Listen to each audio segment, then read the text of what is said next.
প্রশান্ত, অনেক টালবাহানা, অনেক কিছুর পরে শুরু হচ্ছে ইন্ডিয়ান সুপার লিগ। যদিও টি-20 বিশ্বকাপের মাঝেই হবে, কিন্তু যারা ফুটবল প্রেমী তাদের নিশ্চয়ই নজর থাকবে। মোহনবাগান, ইস্টবেঙ্গল, এফসি গোয়া ভালো খেলেছে।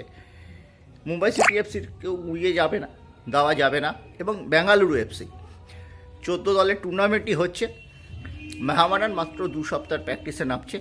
ইস্টবেঙ্গল, মোহনবাগান দীর্ঘমেয়াদী প্র্যাকটিস নিয়েছে এবং লোবেরোর সময় আমরা দেখা যাচ্ছে যে সামথিং ডিফারেন্ট মোহনবাগান। তো এই সিজনে মলিনার যা মোহনবাগান ছিল সেখান থেকে অ্যাটিটিউডটা চেঞ্জ হয়ে গেছে এবং নতুন স্ট্রাইকার নিয়ে এসে ইস্টবেঙ্গলও কিন্তু এবার অন্যতম দাবিদার। এবারের আইএসএল কতটা জমবে, কারা ফেভারিট, কারা চ্যালেঞ্জার? দেখো, যেহেতু সিঙ্গেল লিগ হচ্ছে না এবছর আইএসএলটা, সেহেতু ফার্স্ট 3-4টে ম্যাচের ওপর কিন্তু অনেকটা নির্ভর করবে কোন দল ওপরে গিয়ে কোয়ালিফাইং রাউন্ডে খেলবে।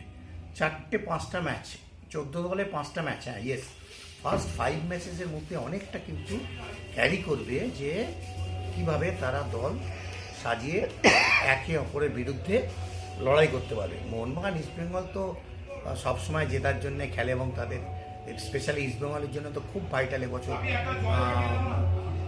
আইএসএল। কিন্তু তোমার মোহনবাগানের জন্য বড় পরীক্ষা হতে যাচ্ছে, যেহেতু কোচ লোবেরো। ভারতবর্ষে আইএসএলের যত কোচ এসেছেন তার মধ্যে অন্যতম শ্রেষ্ঠ এবং সেরা কোচ আমার চোখে এই লোবেরো। তার কারণ তুমি মলিনার চেয়েও ইয়ে রাখবে? ইয়েস, 200%। ওয়াই? মলিনা একটা কোচেস প্ল্যানিং আর সার্জিও লোবেরোর একটা প্ল্যানিং এফসি গোয়া থেকে দেখছি। কুইক মেকিং, ডিসিশন মেকিংয়ে অনেকটা এগিয়ে রয়েছে কিন্তু তোমাদের হচ্ছে সার্জিও লোবেরো। এবং ওনার অ্যাটিচিউড, attack is the best defence সারা পৃথিবী বলে। উনি একটু অ্যাটাকিং খেলতে ভালোবাসেন, কিন্তু রোল অফ প্লে মানে খেলোয়াড়দের নিজস্ব যে অ্যাক্টিভিটিস দিয়ে দেওয়া হয় সেখানে ব্যালেন্স করে কিন্তু উনি টিমটাকে সাজান, যার ফলে মোহনবাগান কিন্তু এবছর আমি মনে করি খুব ভালো পারফরমেন্স করবে। ইস্টবেঙ্গলের জন্য রইল আইএসএল চ্যাম্পিয়ন হওয়ার খিদে, কারণ তাদের অফিসিয়াল এবং তাদের খেলোয়াড়দের বা কোচেদের টার্গেট ছিল 2-3 বছরের মধ্যে আইএসএল জেতার।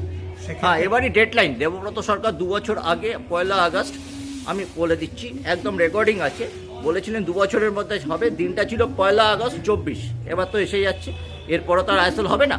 এবারই কিন্তু হয় এভার নয় নেভার, এরকম ব্যাপার ইস্টবেঙ্গলের ক্ষেত্রে। সেখানে ডু অর ডাইতে ইস্টবেঙ্গল দেখা যাক দাঁড়াবে কতটা সাফল্য দেখাতে পারে। কারণ আমি নতুন ফরওয়ার্ড এসেছে, তাকেও আমরা সেইভাবে দেখি। কিন্তু as per the team, specially মিগুয়েলের কথা বলবো, মিগুয়েল এবং তোমার দলের প্রাণ প্যালেস্টাইন যে ছেলেটা আমাদের যে অনেকটা জায়গা নিয়ে খেলছে, এই ছেলেটাও কিন্তু অনেকটা ভালো সাপোর্ট দিচ্ছে।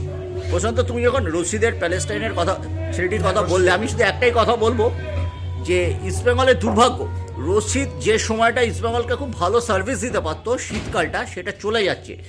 জাস্ট চৈত্র মাস পড়বে 15ই ফেব্রুয়ারি থেকে, আর ঠিক তখনই আইএসএলটা শুরু হচ্ছে। এরপর তার তাপমাত্রা চচ্চর করে বাড়বে। ওর বয়সটা কিন্তু 37 পেরিয়ে 38। আর্দ্রতা একটা ফ্যাক্টর। খেলা হবেই হয়তো 7টা, 7:30টার সময়, যখনই হোক না কেন। এটা রশিদকে কতটা মানিয়ে নিতে, কতটা সমস্যায় ফেলতে পারে। আমরা অতীতে দেখেছি, এই যে ভাস্কুয়েজের মতো প্লেয়ার এসেছিল, বেশি বয়স যারা হয়ে যায় 37, 38 পেরিয়ে যায়, তারা কিন্তু আর্দ্রতার সময় দাঁড়িয়ে যায়। দেখো, একদম সঠিক কথা, কারণ যারা তারা ভিন্ন দেশি, তাদের ওয়েদার একটা সমস্যা।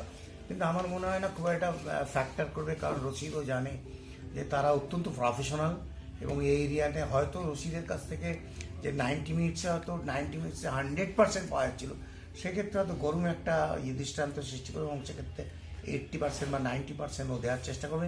যদি 80% অন্তত দেয় টিমের জন্য, ইস্টবেঙ্গলের জন্য। এবং পুরো খেলাটা হয়তো রশিদের যে বয়সটা, এজ ফ্যাক্টরের জন্য পুরো এই যে ক্লাইমেটে খেলা হবে, গুরুত্বপূর্ণ ম্যাচগুলো হবে। 3রা মে হচ্ছে, সেক্ষেত্রে কোচেদের প্ল্যানিং থাকে যে ওকে পুরো সময় না করে ইউজ করে তাকে তার যে একটা ফ্রেশ রিপ্লেসমেন্ট দিয়ে, এগুলো কোচেদের প্ল্যানিং এর উপর ডিপেন্ড করবে। সৌভিক আছে ওই জায়গায়, হ্যাঁ, ডিপেন্ড করবে এবং আশা করি ও মানিয়ে নিয়ে অন্তত লড়াই করবে। এবছর যদি ইস্টবেঙ্গলের চাহিদা ট্রফি, এবছর 2 বছরের মধ্যে কিন্তু এবছর ট্রফি একেবারে, এবং ইস্টবেঙ্গলের জন্য লড়ে যাচ্ছেন নিতুদা।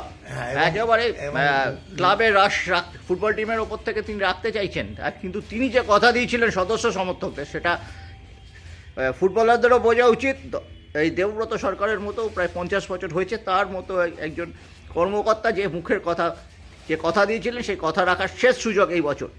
পাশাপাশি লিস্টন কোলাসোকে ডান দিকে খেলাচ্ছেন। আমি মনে আছে সুভাষ ভৌমিকও এটা করেছিলেন মাইক ওকোরোকে জায়গা দিতে। মাইক ওকোরোকে তিনি নিয়ে এসেছিলেন টুলুঙ্গার জায়গায়, টুলুঙ্গা রাইট আপ খেলতো, ওকোরোকে ওখানে খেললেন আর টুলুঙ্গাকে বাঁ দিকে দিয়েছিলেন। এবার লিস্টন কোলাসোর অপশনকে জায়গা করে দেওয়ার জন্য লিস্টনকে ডান দিকে খেলাচ্ছেন এবং স্ট্রাইকার হিসেবে মনবীর সিংকে ভাবছেন, উইঙ্গার হিসেবে নয়। এই যে একটা চেঞ্জ এবং অ্যাটাকিং খেলার পদ্ধতি, মলিনার মোহনবাগান একটা খোলসের মধ্যে থাকতো, শক্তপোক্ত রক্ষণ, সেখান থেকে তারা একটা গোল তুলে আনতো বা ইয়ে করতো বা প্রেসিং ফুটবল খেলতো শেষ 20 মিনিট। ইনি কিন্তু প্রথম মিনিট থেকেই খেলেন। এই কতটা মারাত্মক হতে পারে। আমি প্রথমেই বলে নি, একটা কথা না বললেই নয়। নিতুদা যেটা চায় সবসময় ইস্টবেঙ্গলে ভালোর জন্য চায়, ইস্টবেঙ্গল সমর্থক এবং খেলোয়াড়দের সাথে সবসময় নিতুদা থেকে এটা নিতুদা ডিম্যান্ড করেছে। নিতুদা চায় যে ইস্টবেঙ্গল ভালো করুক, সবসময় জিততে চায়, সেই জন্য একটা target hope for the best এই হিসেবে কিন্তু রেখেছে। ইস্টবেঙ্গল খেলোয়াড়দের এই কথাটা কিন্তু রন্ধে রন্ধে মেনে এবছর ট্রফি জয়ের জন্য ঝাঁপানো উচিত।